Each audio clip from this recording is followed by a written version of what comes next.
And hey everybody, welcome back. Oh look, Reen and Crow. I like if that's what Crow's wearing now. I like his new outfit. I think I'm gonna like his new outfit more. Anyways, let's load back in. So because we ended on a save, one of those intermediary save points, and then last time I also mentioned that I had thoughts on the matter of how the last scenes kind of played out. And thoughts I do have. But we'll wait until they decide to give me a chance to speak without being interrupted.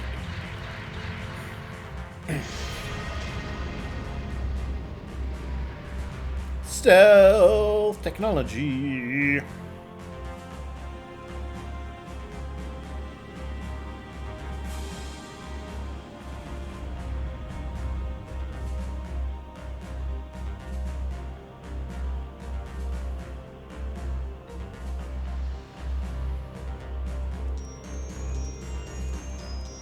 Look at her tiki-tack away.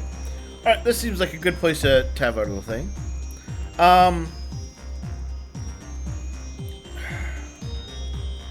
I don't think that bit in Brownie Island went well. Like, as a scene, alright? I rewatched it, and... okay. First of all, let's start with the pre-battle stuff.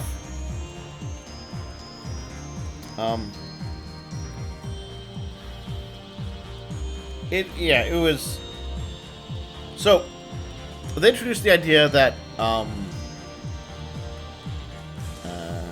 the test that Ouroboros was doing was to see if they could artificially induce the rivalries. I.e., have the rivalries happen without having, or without requiring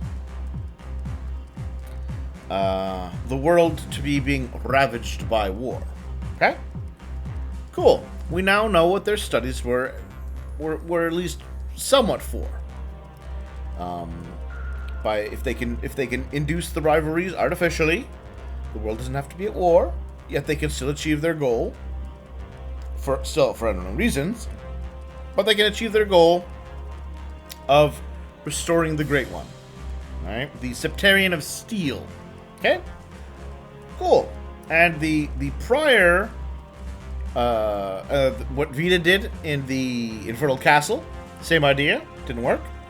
The prior rivalries, when the Knights had shown up, also, world wasn't enough at war. Okay, cool.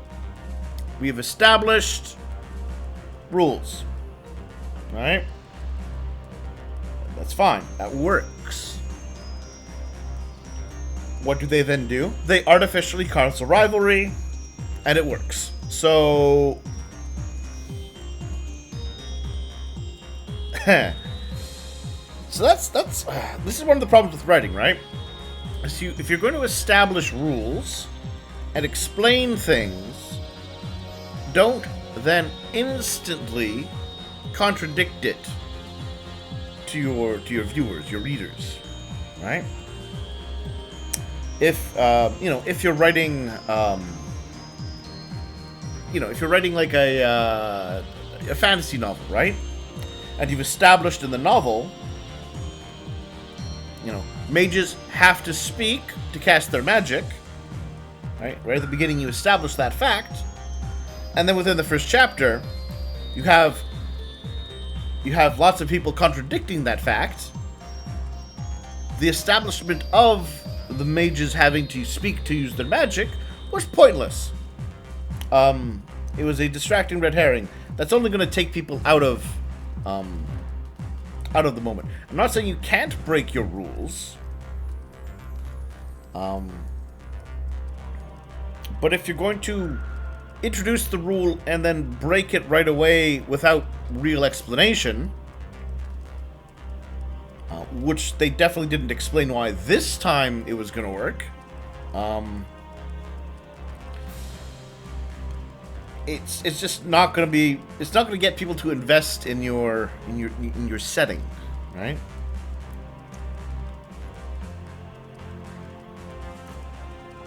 It's related to the idea of the suspension of disbelief, right? Like I can be like, sure. You know, it's a game, so when people are stabbing each other with their swords in the fight, it's not real stabbing of the swords, etc., etc., etc. Game elements. But if you're going to go, oh yes, this is how this works, and this is how this works, and then instantly go, oh, by the way, no. Be like, hey, wait a minute. Why? So that was one thing. Another aspect, same idea, calling it a deathmatch. First of all, there was barely anything about the deathmatch. There was Reen being like, well, I would prefer to, you know, conduct these death matches while in control of my own faculties. But again, we also just established that you can break the hold of the curse on somebody. That's what they just did with Reen when he was berserk.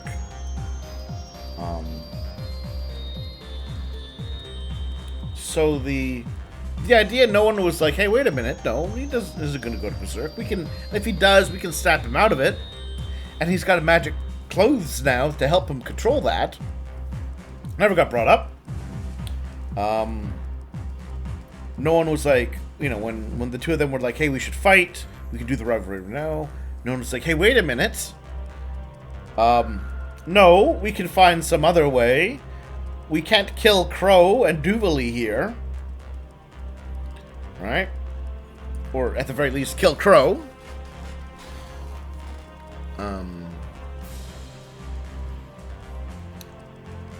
Then, of course... So, yeah, I mean, yes, it's a large group, and it's hard to give everyone lines. Certainly is a complicating factor. But... they might as well just said it's a battle. Death is... There's no point in saying that death was necessary. Especially since it was instantly resolved as soon as the complication came up. I have no reason now to at all be concerned about how the game is going to end.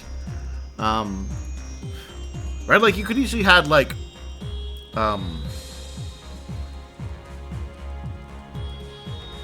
So the curse is derived, of course, from the Septarian somehow.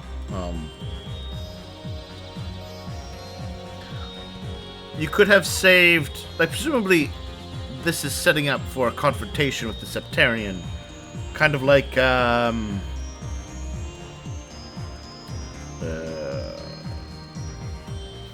in some manner, like with, Kia in, and the Septarian of Mirage in the Crossbow Saga. Or possibly... we'll be getting something a little more akin to Wiseman merging with the Septarian of Space. Something like that. That's, you know, 2 games have ended on big, giant, well, 2 series of sorts. The third, Trails in the Sky game, ends in a weird way. But 2 of the series, being blocks, have ended with a big confrontation with the Septarian. I wouldn't be surprised with the way things are shaping up. We're going to have a third such confrontation. Right?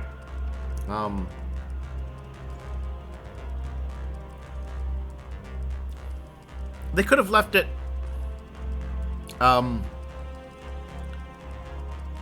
they could have just had the fight be a normal fight, and then left it at the idea of... hey... And then later bring up, you know, the idea of... assuming I'm right about the facing off with the Septarian of Steel... You know, if we stop the Septarian of Steel, what will happen to Crow? And then it could have been a mystery, right? You could have been like, I wonder. Will at the end he fade away? That sort of thing. But to pull out your death threat right away, start to play the death card as they did, and then nope, undo it. I can't be concerned about threats in this game. I can't.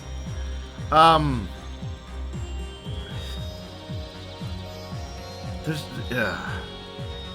like, it's not even like the usual, like, there's people with guns, basic kind of threats, and you can, struggle out of it or get hurt, yada, yada, yada. This is, oh yeah, no, he's magically fading from existence, but we gave his body a hug, and a rousing speech, and magic! And that just, there was no build-up that was gonna work. So everyone kind of acted very out of character by accepting the fight in the first place. The idea that, oh yeah, Reen will definitely have his memories sealed away or go insane, that is in conflict with the fact that they broke him out of his enraged, cursed state already. The idea that it's a death match was pointless to bring up since it wasn't and no one cared, or basically nobody really cared, as well as it being instantly resolved and contradicted. The artificial rivalry stuff and the reasoning they gave why, or a reason why it didn't work before, also does this time. It did, just for reasons. It was just it's a poorly done scene. Now, you could have fixed the scene pretty easily.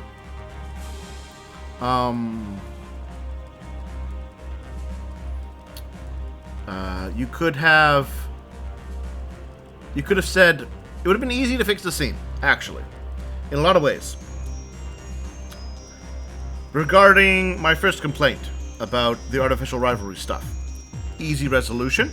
Crow could have just said, or Vita, or not Vita, Vita could have explained it to him, or whatever. Could have just been like, alright, those prior times, they didn't work because the curse wasn't unleashed. Right? Ah, cool. So then we know, oh, that's why the prior night battles didn't work. That's why Ouroboros' experiments couldn't pan out.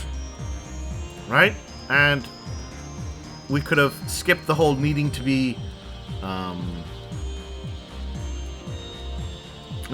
war. Or even, but yeah, even you could probably have passed off the war setup and been like, now that we're so close to war and the curse is unleashed, we can probably do it. You could easily have factored in, hey, there's this other element, right? And it would have resolved things.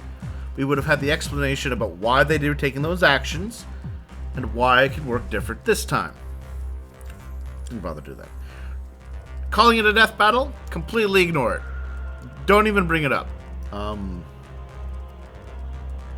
Yeah.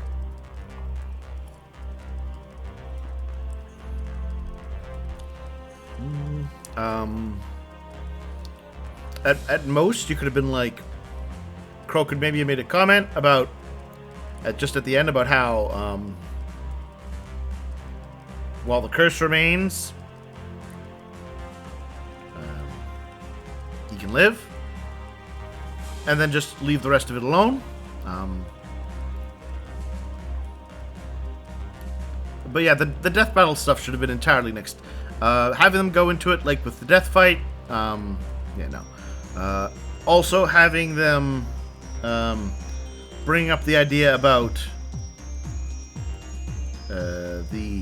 once the war starts, you'll have your brain taken over, Reen. It came out of nowhere. I don't think it's going to apply. And if it would apply, they've already shown they can defeat it. So again, don't even bother bringing it up. A much better way to have done the scene. Yeah, like I said, just have the explanation on what the rivalries are. Battles to restore the power of the separated steel into a single body. Right?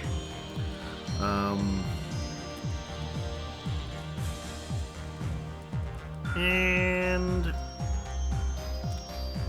skip the stuff about the death battle. Skip the stuff about Reen's gonna go berserk / have his memories sealed away and be taken over like a puppet if the war actually starts.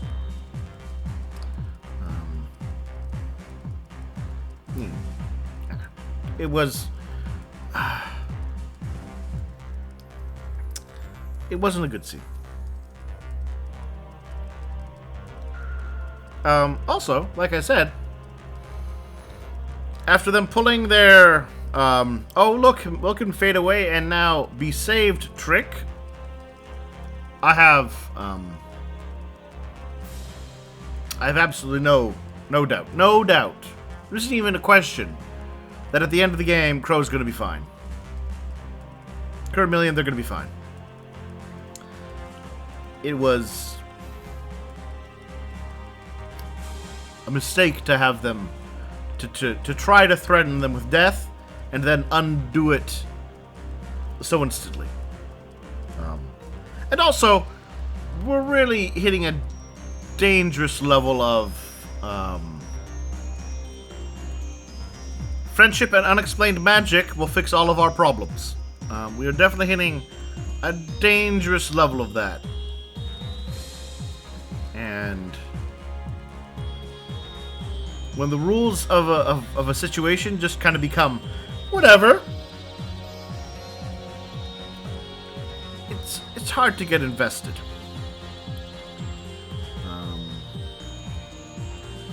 Anyways, that is my thoughts on the start of the rivalries. Fine in concept, terrible in execution so far. That said, Musée apparently has found that the radars have not picked them up because they have stealth tech.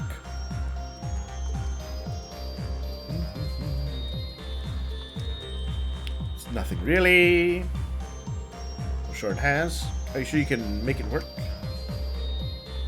Over enough, actually. If anything, things might. Yeah, we have a lot of people. Given our objective, it's only become more of a. Will it, Machias? Last night. Ah, there we go. Let's find out about those objectives.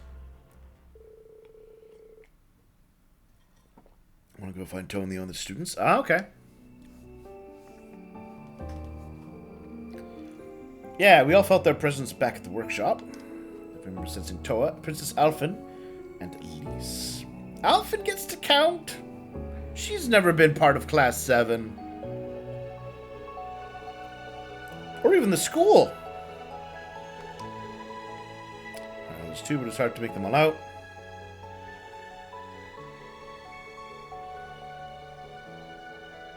Tio! Wasn't clear where they were, though. They all did their part in helping us find... No. Oh. Find, I suppose, in the metaphorical sense. No. We'll let that one slide. Kind of amalgamation of images from all over the Empire projected through the spirit veins, I think. Focus on people Reen had strong connections to who'd be willing to help him. There's a similar connection made when he brought his power into control just for a second. So, you know, we're all safe for now. And those spirit veins can do anything. Without leaving Instructor Toa or Elise to fend for themselves. Princess Alphen. Don't know how anyone in the Peel family is doing, other than Prince Cedric.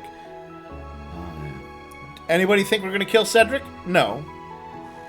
Which again kind of goes to the point of, why even bother calling it a death battle? Maybe they're on lockdown because of their connection to us. So far. Let's step in war. To assist the Wiseland army or find another way. Not to mention whether we want to draw out the rivalries for as long as possible, get them done as fast as we can. We might not have time to hesitate. How to feel. Ah, Reen, you are a pawn. No matter what you do, Reen, it's going to be because you're a pawn. So resigning myself to fate or some larger flow of things and just being pushed along on my own, beginning to protect them. Well, Reen, if you participate in the rivalries at all, that's you being a goon of fate. I'm protecting the things precious to me with my own hands and by my own decisions. Yeah, well, too bad. You already resigned yourself to being all like, no, I will see the rivalries through before I lose myself. So, yeah. You've kind of already accepted your fate. Now you can't be like, I don't accept it. Oh, well.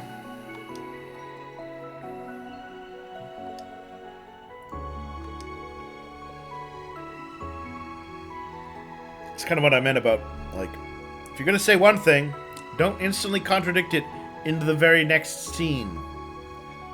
Don't have Reen be all like, we must fight. It's our destiny, and I accept that, and I would choose to do it while I'm in control of myself. And then the scene later, I don't want to be a pawn. I don't want to just follow my fate. I'll choose my own path, by my own choices. Especially if your choices are going to be the exact same thing you're fated to do. So yeah.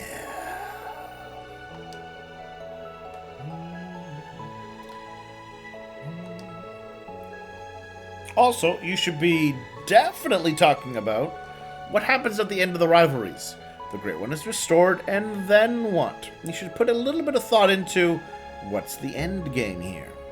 Since we're literally in the final game.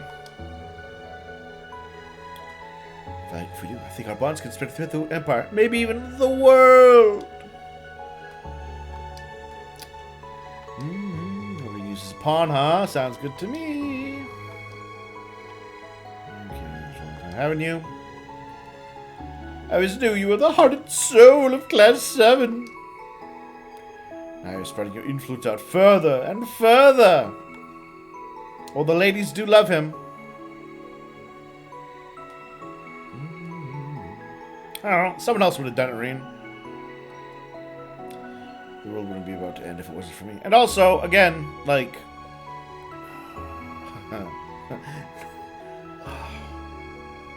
Nobody thinks the world's going to end.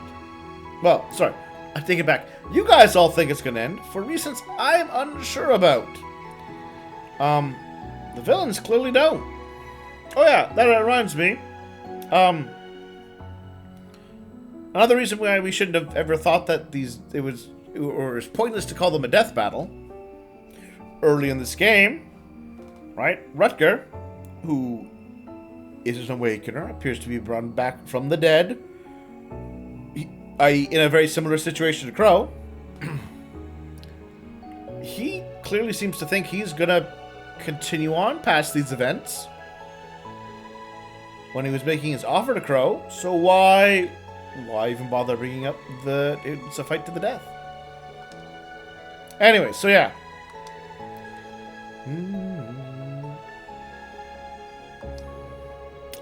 I reject Operations Jormungandr and the Milmirage for what they stand for. And then we have left protecting the ones we love. There has to be another way, one that only Class 7 can achieve. This is our final operations class. What do you say?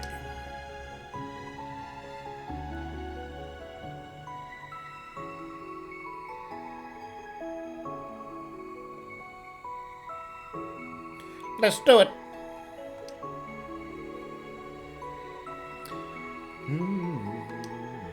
What will you do? Will you still help us? I'm delighted to be asking that. You were a group of optimistic saps for 2 years now. You've come back if that was a deal breaker for me. Besides, let's do little things with Toad, Gellica, and that idiot George. What about Osborne? What about your revenge, Crow? Letting your hand at your helpless young dreamers. How old Duvalie is. Has it been said? Have I just forgotten?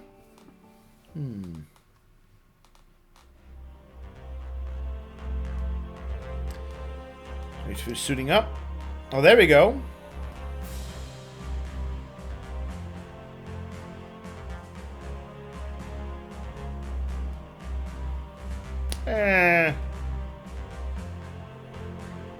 I like Crow's look. Especially with the black ruffled thing. Especially, you know, he's Crow. He's got this dark look to him. For a while now. Yeah, no, I agree with that. It's from what I've seen of that. That is a very solid look for him. I liked Duvalie in her knight outfit.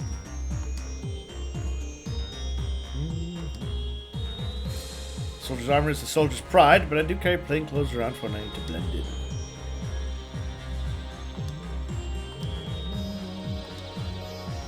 Crow and Duvalie, welcome to the team.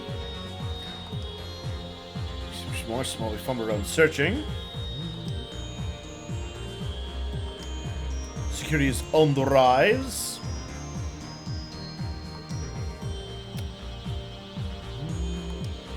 So we can't go to the eastern chunk at the moment. Fair enough.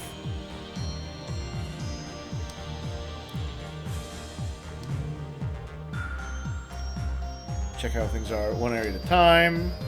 So throw some intel our way.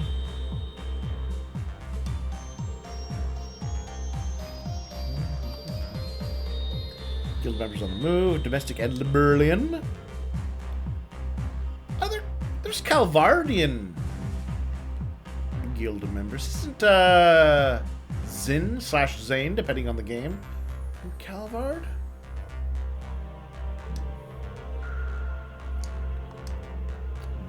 There.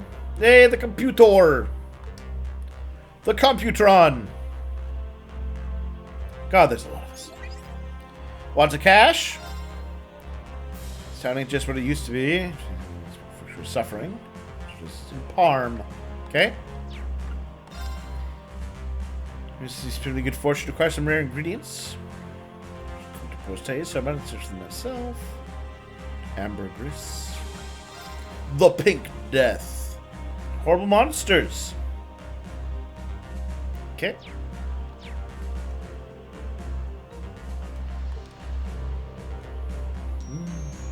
St. Dark blocked off entirely for now.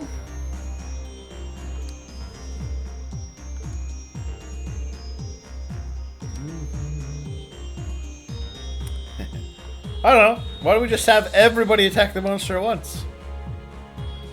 Workshop's got new gear. Alright. It is starting to feel like more like just another field study, Crow.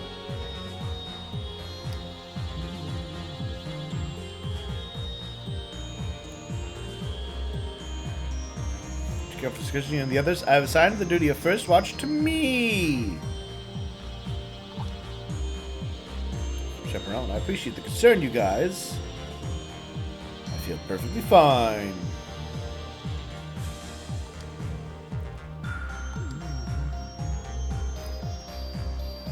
No position to argue either way, I suppose. I'll just have to be stalked by my students. Alright, well, I'm going to bring Laura. Because Laura's great. And then I'll bring Kurt, because Kurt's got the super weapon. Who to bring?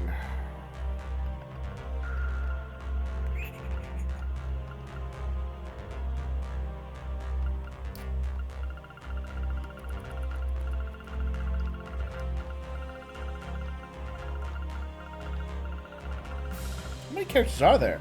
4, 5, 6, 7, 8, 9, 10, 11, 12, 13, 14, 15, 16, 17? 17 characters. Hey, that's more than Final Fantasy 13 had.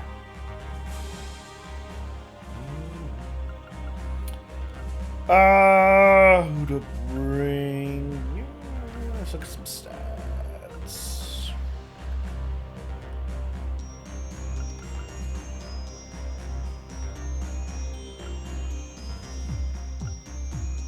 Let's bring Duvalie and let's bring Elliot along. I remember I mentioned once complaining about a lack of good healing options. And Elliot's good support. So go with that for now. I'll check. I'm curious if I'm gonna have to go grind levels for the people I don't bring along later. We'll take this group for now.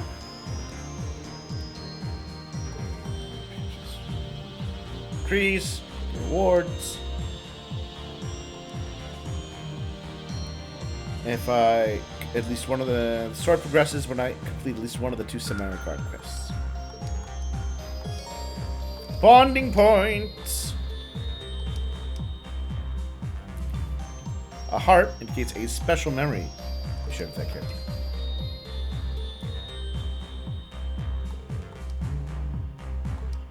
Cool. Now I should have all the bonding points I want. And this seems like a great point to take our break. And I will talk to you all soon.